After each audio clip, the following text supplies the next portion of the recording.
Hey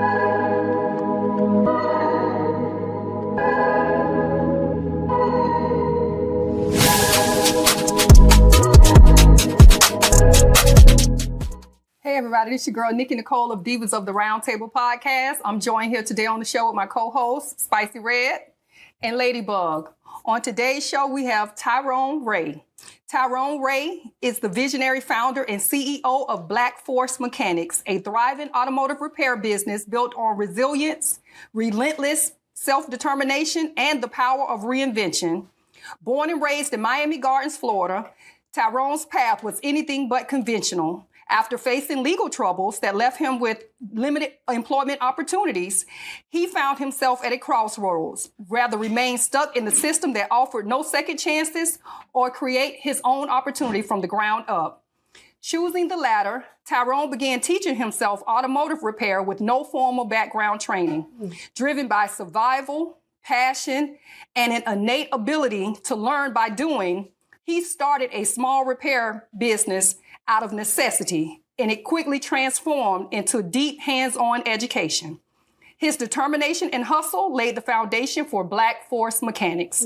Seeking to elevate his skills and professional credibility, Tyrone later moved to Jacksonville, Florida, where he enrolled in specialized program to become a Mercedes Benz certified mechanic. This bold step expanded his technical knowledge and positioned him and Black Force Mechanics as a high-end, trusted name in precision auto care. Today, Tyrone leads Black Force Mechanics, focusing on quality, integrity, and empowerment. He uses his story to inspire others with similar backgrounds. Through his business and public appearances, including on today's show here at Divas of the Roundtable podcast, Tyrone shares raw, honest conversations about overcoming adversity, building from scratch, and proving that your past does not dictate your future. Rather, under the hood of the car or at the mic, Tyrone Ray is a powerful voice of redemption, entrepreneurship, and Black excellence in the automotive industry. Ladies and gentlemen, please welcome to the show, Tyrone Ray. All right. Woo. Thank you for coming to the show, Tyrone. I'm going to tell you, the ladies know, our audience don't know, but we had Mr. John on the show a couple months ago. And he's the one who actually tagged me into one of your posts and put you on my radar. And the more I saw, the more I was intrigued by your story. And the more I felt that you had something to share with the world, you know, with everybody, starting locally here. But I think it can kind of grow, and you could be a shining example to a lot of young men coming up. And that's why we wanted you to come on the show today to share your story. Yes, ma'am. All right. So, you know, let's get into it. Tell us a little about yourself and what led you to, I know I talked about it in your bio, in your introduction, but what was it that kind of forced your hand to becoming an automotive repairman? So I was in Atlanta, we lived in Atlanta for a good bit. I was up there, I had a decent job, you know what I'm saying? It was in the middle of COVID, had a lot of stuff going on, my first apartment. I started, you know, I was in a state of bad state of mind up there. So I started falling back into some things. But I had a good job, so I was still, you feel me, I was holding on, but barely. Okay. Then I had a little, nothing major, a little bit of a legal situation. Ended up going to jail only for a day. I got charged with a concealed carry of a weapon with no license. So nothing major, but at the time it caused like shockwaves and everything I had going on. Like I was barely holding on. So because of that, even though I was at my job for like almost 6 months, I was real good at it. You know, I was on the verge of getting a pay raise. They decided to cut me from the job until my case was resolved. Then I went out, tried to get other jobs, applied, probably like 10, 20 other places. Mind you, it was only a misdemeanor charge, but nobody would hire me until the case was resolved. Okay. So I had no choice really but to do something. At the time, I had about four different cars at the time. And all of them, at some point, all of them kept having automotive issues. I kept paying these mobile mechanics to fix it. Every time they fix it, it come out worse and worse and worse. And so one of them was a BMW, other one was a Charger, and I had a few other ones. So eventually I tried to kind of get up under the hood myself, but I hated getting dirty, so I didn't really want to do it. Yeah. And then I did it, fixed it, got her back running right and everything. At the time, I gave one to my mom because I ain't had nowhere to park them on. I gave one to my mom. But then from there, I was like, shoot, if I could keep learning how to fix, get some tools, whatever, I could just make some money. Everywhere I'm around, because I know the people around me can't afford more mechanics either. Right. So that's essentially how I started. Oh, okay. Yeah, out of necessity, like we said. Yeah, out of necessity. So you say you had a BMW and a Charger. Yeah, I had a BMW. I had a Charger. Charger was the first car I paid cash for. I had a Charger, and I had a Pontiac Grand Prix, and another BMW. Okay, so you already, with the BMW, you already had some experience with those foreign cars, those higher end foreign cars. That's how I started. The first car I fixed was my BMW. Okay, nice. All right. So what made you, after you start fixing on the cars, did you want to go further or learn more? So what was the push after you fixed your first one? Really, like survival, really, because I essentially what happened is at the time I had to leave the house I was in. I couldn't pay for it no longer. Gotcha. Because by the time between me getting arrested and me starting the mechanic, it was about a good 7, 8, 9 months. Okay. So pretty much, for the most part, no legal income. So I was essentially, bouncing house to house between certain people, and I had to find somewhere to like make some money. Right. Because the people I was with, they weren't really making no money either. So they had to leave their house as well. You feel me? Gotcha. So at a point, I ended up coming to one like I had to do something. Okay. Who would you say your big influence? Because me and Nicole had a conversation, and she was talking about this program you want to get started with the young men. Who would you say your biggest influence, like as far as in your family? Like, who do you stand behind in your family? I say shit. Excuse me. Mom. I say my mom and my father. Okay. That's good. And my grandma's. And so what were some challenges that you faced, like with this starting up? What were some of the challenges first of all, what made you come up with the BFM? What made you come up with that? All right, so at the time I had a homie, his name was Six. He kind of one day he who I used to ride around with in Atlanta. We used to go make money, do things together. So at the time, he kept telling me like, "Oh, you got Black Force energy," if you know what that means. Okay. Because I was, like I said, back then I was a little different than now. And essentially, like back then, I couldn't even afford no Black Forces. You feel what I'm saying? I didn't have no Black Forces, but he kept saying I had Black Force energy. So I'm like, man, it'd be funny as hell if I started a business called Black Force Mechanics doing this. And so it just kind of went from there. Okay, Black Force. That's good. Okay, yeah. So what were some of the challenges that you had to face coming up with this, being so young? Well, my first challenge was the same. First person who I tried to fix was like not even try. First car I did fix was a friend. I fixed her car. She was my very first chance because I told her, yeah, just pay me on Friday. You feel me? I fixed her car. Friday came, she ain't paid me. So,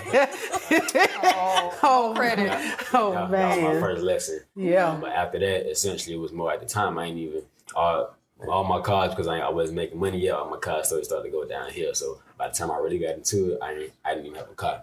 So, wow. So I was like walking around like neighborhoods, advertising, people telling me, "Oh, I do more mechanic." Like I was going door to door. And then when I finally got a job, I was Ubering to the job. I would take some tools and I would Uber to the job, and I go do it, and I either walk back home or Uber back home, depending on what was going on. So a lot of times too, most people there, I hand you a car, but they wouldn't really take it because they see me. They're like, "Man, you ain't no mechanic," so they wouldn't. Right. You know what I'm saying? They might take it, but they ain't gonna do nothing with it. Right. So. And I know with mechanics, most of the times we see a mechanic, we see an older man, greasy, dirty, dirt all in his nails, gray hair, beard. So when we see a young guy like you, we're like, this just a baby. He don't know how to fix cars. I mean, it was like, shucks, some of the cars might be older than you, a lot of the cars. So they see you and like, you sure you know how to fix the cars? So how did you deal with that? Okay, so by the time I came to Jacksonville, I was already established. Not in Jacksonville, nobody knew me here yet. I don't have no roots here. But essentially, I used to get that question a lot when I first came here. Like, the first thing they said be like, "How old are you?" Or they'd be like, "You know what you're doing," yada yada. But after like a month, nobody asked me questions no more. Okay.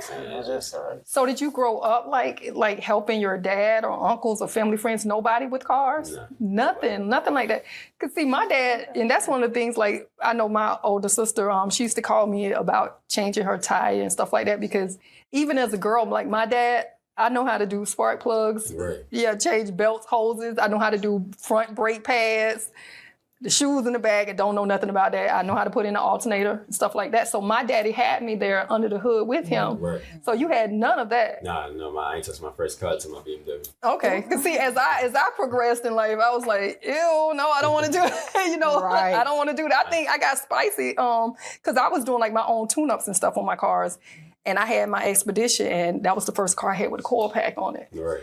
And the one that went bad was like all the way up in the block. It was like your Uncle Roger, God bless his soul, Roger had to fix it because I was like, I know about spark plugs. I don't know about a coil pack. What is that? You know, because my dad was teaching me old school. You know, that was when I was young. That was before.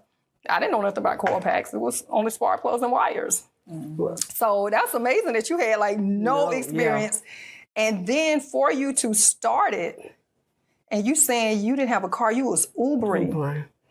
That's hustle. Yeah. That's what I was admirable. Like I'm like, that is very admirable. And that shows that you have something. You know what I'm saying? Where most young guys and people that kind of, I'm sure you know your way around to be able to make money other ways. But you was determined to keep it on the straight and narrow and to do this thing that you were doing because you felt good about it, I'm sure.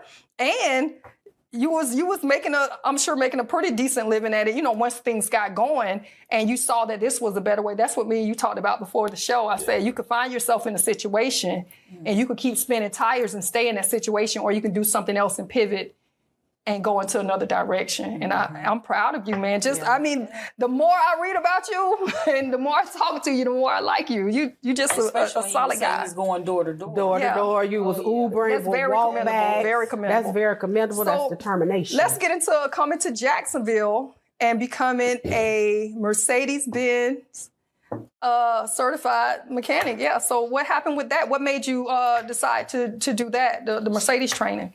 So I came to Jacksonville from Alabama because I moved to Alabama from Atlanta. Okay. In Alabama, that's where I really like kind of got more of a solid footing. Like up there in Dothan, Alabama, they knew me out there. Like I was making more money out there. Okay. It was like a year or two into it.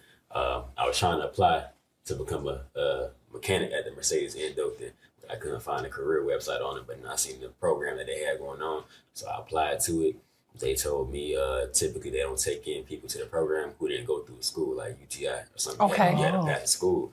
But it was like, if you could pass this test, we'll take you in. All right. So I passed the test and they took me. All right. No, that's right. Yes. All right. All right. Yeah. So you was like one of the first, was you the first or one of the few people that they allowed in without going to those schools? In my class, there was only me and one other person. All right. There was only me and one. So yeah, God's working in your favor. It's working in your favor. So how has things changed for you coming to Jacksonville and going to the Mercedes school? What is it? What is that? The proper way of saying that what you went through with Mercedes? Just through the program. Just through the school program, however you want to call it, as far as that. But I mean, it was a lot of negatives, but there was a lot of positives as well. Okay. I stayed in Jacksonville because my first Sunday in Hill, which was the day after I came here, I made $1,000 in a day. Okay. Like off just fixing some cars. Mm-hmm. So it was like, before I came to Jacksonville, I researched what I would call competitions. Okay. Like I seen a whole lot, so I didn't think I was going to do good out here. But then when I came out here, it was like I felt a vacuum because there was a whole lot of more mechanics. Some who ain't around no more, but it's a whole lot of more mechanics, and apparently they weren't doing their jobs right. Yes. So as soon as I fixed one, then I fixed the next one, I went next one. It I blew up like quick, like too quick to be real with you. But I blew up quick doing that, and I was in school in the Mercedes school while I was doing this. So it was like I was late to school sometimes, but but you got it done. You got it done. Correct. So essentially, I just blew up through social media. But the Mercedes school itself, it was hard, not for the education reasons, but because most of the people that they weren't feeling you. I ain't mesh well. Yeah. Yeah, I got you. Yeah. Because you don't fit the mold. You don't fit might the not mold. fit the mold. Yeah. And sometimes you not meant to fit. Sometimes you just meant to stand out and do what your God-given talent is. And you see that you have a gift and you have a talent. Just because I don't fit y'all mold, y'all not going to put me in this box and stop me. So the blessing is bigger on the outcome for you. Yeah. So I wanted to say, as being a mechanic, because I was thinking about this, I was like, mechanics like car doctors. And we all got to go. We got to go see this car doctor. Yes. And so as a woman, because I'm a woman, I don't even know how to change a tire. I'm just tell you, when something happened to my tire, I go sit to the place and the people say, where the locks? And I get the lock and that's it. I don't know how to do nothing. I know how to take the car, get the maintenance. I know when it's something done. I know I need front brake pads right now because I hit them front brakes. So as a woman, a lot of times women are scared, are fearful to go to the car dealerships because we go in for one thing, then it's about 8 other things. But that's how I blew up. So tell us what we can saw do. one of his posts. What Go can ahead, we do? speak on that. So I specifically, when I came down, I specifically targeted women for several reasons. One, the reason I blew up so fast is because I targeted women. That's what a lot of the mechanics' mistake is. They don't cater to them. So I used to kind of encourage, I still do, but I used to encourage the women to come with me while I'm working on the car. And I would show them what I'm doing on it, and I would explain what it is or why this is that. That's how that's what blew me up, like, immeasurably. Because soon as you get, like, usually in anything, any industry, really, once you get the women on your side, then it's good. It's good. So what was your question specifically? No, but let me just piggyback off of that because it was a video you made that I was impressed about. What he did in the video was when you were telling the women about their car not starting, it could be a battery issue, and you were saying about, go ahead Correct. on. So like with a lot of, this is where the education comes in. That's why I take videos as well, because with a lot of times people, they waste money. Because like they'll go out in the morning, their car ain't starting, they get it towed to the shop. They get towed to the shop, I charge a diagnostic fee. I jumped your car off, all you needed was a battery. So it's like, that's good, like shit, technically good for me because I'm making money, but at the same time, it's like, it's different levels I rather target. So if you could just simply diagnose the car yourself and not replace the battery, one is quicker for us, on this mode is cheaper for you. Right. So really, I make videos more so to educate. Some people take it, some people don't. Yeah. But I make videos more to educate, so you can help me and help you essentially. Yeah. Okay. Now, do you do house calls or do you? So these days, yes, until we move to a bigger shop, we're back doing house calls. Okay. So you're a mobile mechanic at the moment. That shop was too small. Okay. Me to piggyback off of you, honey. I pop that trunk, I pop that hood, I climbs up on my tire, get up in that truck and put my antifreeze in, the windshield fluid, my oil. I don't be playing. They be sitting there looking at me like, what is she doing? Yeah. So let me ask you. Get out there and do it. Let me ask you something. What are some of the basic things that you believe first car owners need to know about maintaining their car? Well, first of all, for first time car owners specifically, don't go get no foreign. That's the first thing. A lot of first time car owners, they'll get a Mercedes, they'll get an Audi, or one of them cars like that. Then they'll try to bring it to us. They don't really have the money to maintain it. So the first thing, don't buy one of them. That's really good advice. Especially for your first car. Go get something like a Honda, Toyota. These days they ain't as boring no more, but they still reliable. So that would be my first time. Go get something you can afford. I'm telling you, a Honda outlived the owner. If they treat it right, a Honda will outlive the owner. I had one time, I had a Honda Accord, and I was coming back from Charleston, and everything everything inside of the car just stopped working. Like the speedometer, everything went to zero. It was still running. The windows didn't work. Nothing else worked. And I called a friend of mine, Renell, who he had a older Honda Accord, and I had pulled off the road, but the car was still running. And he said, "Where are you?" And I told him, and he said, "The car's still running." I said, "Yeah." He said, "Get back on the road. That car gonna bring you home." He said, "Don't turn it off." And it did. It brought me all the way to Jacksonville. That Honda Accord brought me all the way to Jacksonville. I had to open and crack the door because it was 400 degrees outside, no air, the windows wouldn't work, nothing. But it brought me all the way home. So I was staying behind Hondas. Hondas and my Toyota, my little Tercel. I drove that thing to hell and back. But I like that you said even for first time buyers, or just period. People want these luxury cars and designer cars, but they don't realize the oil change might be. Yes. You might be used to 125 a foreign car. How's the oil change from a foreign car? It's going to be much more. The brakes are going to be much more. Everything is going to be much more because it is a foreign car. And then you get in the dealership and you in shock because what you thought may have been $150 is $500. Because I know I would be in shock if I'm used to something being one way, and then because I get this luxury car, I got to pay all these luxury prices now, and that really does send you in shock. And sometimes that makes people say, "Oh, I need to go back, maybe get a higher grade of that Honda or that Toyota, but I'm gonna go back to this. Y'all can have these these foreign cars with these foreign prices." I got a quick question because I just gotta know. As a mechanic, what car would you tell people to stay away from? Run when you see it coming. As far as regular cars, I say these days. I got one Hyundai Sonatas and the Kia Optimus. I don't even want people bringing them to my shop no more. What are they? Kia Optima? The Hyundai Sonatas and the Kia Optimus with the 2.4 liter engine. Okay. Wow. Is that why they give you these they get these like big warranties? Like, Yeah, correct. Because they know the car is correct. Trash. As what's his name? Bubba Dub say trash. So that those. I thought Hyundai had made. I thought they had turned the corner and was putting out some good product. So probably newer. There were newer ones probably, but I can't recommend them. My very first car was a Hyundai Sonata. I was in Atlanta, 6-lane highway in the left lane doing about 85. My engine shut off. Ooh. So I had to then get it over to the side of the highway real quick. And even though it had a warranty on it, they tried to fight me on it. This was long before I was a mechanic. They tried to fight me on it. My car sat in the shop for like 6 months till they finally threw an engine in it. But even these days, we just don't. Every time we have a Sonata or Optima come in the shop, we just don't have a good experience with it. Okay. Ooh, when you say Hyundai, I don't know how I went to beat because I just got me a Santa Fe last year. So what cars would you recommend that are like easy fix, low maintenance, and they're friendly for women, teenagers? Because, people have young kids or teenagers on the road and they're very scared and nervous, like my baby on the side of the road, my baby don't know what to do. So what kind of cars would you recommend that are low maintenance and are friendly? As far as reliability, really, it's the same ones from when y'all was a lot younger, like the Hondas, the Civics, the Accords, the Toyotas, pretty much any of them. If you want something outside of that, I say certain years of Chevys. Nah, not every year, but certain years. Oh, Lord. They tend to be reliable.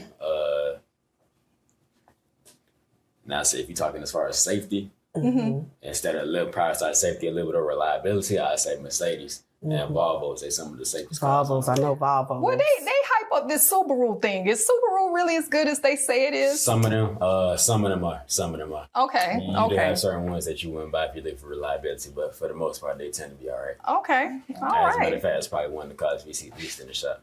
Subaru? Do you venture off into other things like maybe like do you know how to fix like motorcycles and other things of that nature? So I have a whole lot of other skills outside of cars, so I can, but as a business I don't, but I definitely can. Okay. All right. There may be some people inboxing me, Nicole, what that man name was that was on the show. Yeah, so that was one of the reasons why we wanted to like highlight you, and one of the big things too is this this program. I'm not even going to say summer program. This program that you go into the communities and teach these young people about cars. What inspired you to start doing that? So like when I first came, maybe a few months, 6 months after I first came to Jacksonville, I kept saying I'll have a class for women, and I kept saying it, but due to business and other things, I never could find the time. So it's like this year, I kind of just made the time. Yeah. So I just decided to go ahead and just do it. So I kind of hopped out of bed one day. I drove to Hilltop, talked to the people there, the leasing manager. I drove to Washington Heights, drove to... you went in the hood. You went in the hood. Yeah. Correct. I'm trying to hit like 3 hoods on every side of the city to go teach at minimum. So pretty much I went straight to him and I just say, hey, let's do this on short notice. Let's do it and be done with it. And whatever happens, I'll make it time for some of my customers won't happy, but you feel me? It is what it is. Yeah. But that's how just kind of did it. Yeah, because just think about what you're doing. Like even showing them how to teach. Like Spicy says, she get up there and she check her fluids and she pour, she top off what needs to be topped off. A lot of people can save themselves thousands of dollars of repair just by lifting up the hood and checking Correct. the blood of the car, basically the oil, water. That stuff, you gotta have these things in your car. Unless your car, the engine is gonna blow. You're gonna crack a head. You're gonna throw a rod, as they say. I guess that's still a term that people should throw a rod. But a lot of these young kids just think you put gas in it, you crank it up, and you go. And you go. Not knowing, like Spicy, she's a professional driver. So she know to walk her vehicle and do the checks. Check the tires, check different fluid levels and different things. Check the brake lights, the brakes. So with you going in the hoods, teaching these children these things, that could save their lives. It could save them thousands of dollars. It could save them from getting into a wreck and hurting and killing themselves or somebody else. Right. So it's imperative that people understand and support your mission. That's why we wanted to have you on here. And I know you have a GoFundMe started up trying to collect funds so that you can buy tools and the things you need to go into these communities and teach these children. Or young, whoever. I guess it's not for just children. It's for whoever want to learn, right? Great. So we'll give you a chance to let everybody know all of that information at the end of the podcast. I have a question. So with the programs involved, hands-on projects, do you have any other businesses that would want to stand up and help you with this project? What do you mean when you say other businesses? Like just any business out there, like, you're dealing with the kids that want to help sponsor. So I have had actually a few other mobile mechanics help. Kimmy, if you know Kimmy Mitchell, he Mitchell Mobile Auto Repair. He's definitely helped. He's giving some money, tools, and funds. I've had another one named Jordan Austin. He works for Big Boys Automotive. It's his company. He's helped. So I've definitely had a few businesses reach out. Correct. I'm supposed to have. I can't say yet, but I'm dealing with another business more. You got something in the works. That's good. That's really good. And I think what you're doing is very commendable because I know when we were in school, it was like skill centers and you could get the trade. Yeah. Well, now because things are changing, they took a lot of these trades and a lot of these hands-on things away from the kids. And then they make it so that you have to go to college or go to a trade school. And everybody just can't afford a trade school. Everybody just can't afford to go to a 2-year institute or a technical school because that's not in the budget. But I think that what you're doing is very commendable, especially you're African American and they see somebody that looks just like them. They see somebody, he from the struggle, and he came to the neighborhood because most of the people are not going to any of the neighborhoods you just listed. Right. When I say they're not going in them. And I had somebody who I taught. I told her, come with me, come help me with it. She didn't want to come. Yeah, she from Jacksonville. She didn't want to come. She didn't want to come. And it's just amazing. And I'm super proud and I'm super happy for you. But it's just important, the knowledge of, I'm going to tell y'all a story of one of my godsons. He going to be mad, but he was in college. He in Pensacola. God, mama, my car won't start. Well, baby, I'm in Jacksonville. You in Pensacola. What you want me to do? Well, send me some money. I say, okay, I'm going to send you some money. But what I need you to do is, I need you to go to the gas station. Go to the gas station first. He said, God, mama, I ain't have enough gas in the car, so my car wouldn't crank. I said, boy, look, I'm like, you calling me all the way over here. All we had to do was put gas in this car. And kids do not think. It's could be something that simple, and they are panicked, and it has totally knocked them off their wagon, and they're scrambling for help. Yeah. They're scrambling. So before we get out of here, Tyrone, let the people know where they can find you at, and let them know about how they can reach you for your GoFundMe. So we're all over any social media, Instagram, Reddit, Twitter, Facebook as Black Force Mechanics as my business page, and just Tyrone Ray as my personal page. Google, like I said, Google, Instagram. If you want to reach out for the GoFundMe, you can give me a call, 904-545-7172. I don't really take texts no more. I get too many of them, but you can definitely for sure call me. All right. So there you guys have it. Tyrone Ray was in the building talking about Black Force Mechanics. You guys, please support this young man and his mission. I mean, it can really help the community and help our young boys and girls and just anybody who's interested in learning about auto mechanics and just knowing the basics about your car and how to keep your car on the road safe and sound. So we want to thank you again, Tyrone, for being on the show. Yes, thank you. Appreciate you. Follow Tyrone's page on Facebook, Black Force Mechanics, and his name is Tyrone Ray. If you get that call from the school telling you to come pick up your bed behind kids, think about my girl Ladybug. She's been in education for 27 years. 27 years. In August will be 28 years. If you're on the highways and byways of the good old United States of America, you see that FedEx truck, think about my girl Spicy Red. And if you think about anything dealing with love, peace, and prosperity, please think of me. Y'all be blessed. Have a good night. Good night.